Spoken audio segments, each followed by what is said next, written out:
și clipe grele și am uitat de ele. Ca orice om greșesc, nu pot să scap de ele. Nu pot să fiu perfect și totuși ești cu mine.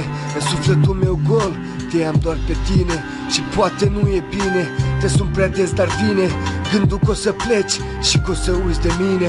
Îmi zici că sunt gelos și te îndoiești de mine, dar știi că fără tine e rece pentru mine.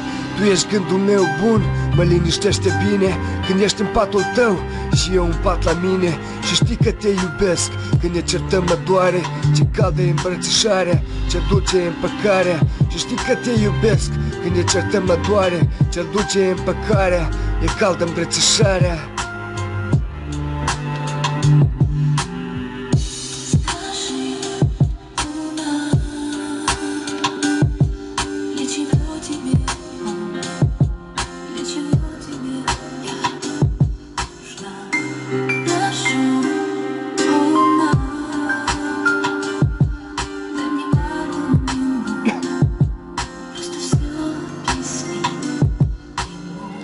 Promit să te iubesc cum n-a făcut-o nimeni. Promit să fiu al tău cum nu o să poată nimeni. Să ne despartă, știi că asta vor destui, să ne despartă fiecare pe drumul lui. Dar știi că nu ascult de tot ce zice lumea, să zică ce o vrea.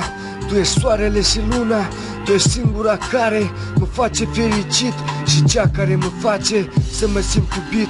Și știi că mă gândesc că o să pleci departe, o să fac tot ce pot ca să te simt aproape. Distanța o să fure un zâmbet inocent și o să curgă lacrimi care se scurg încet. Distanța o să fure un zâmbet inocent și o să curgă lacrimi care se scurg încet, care se scurg încet.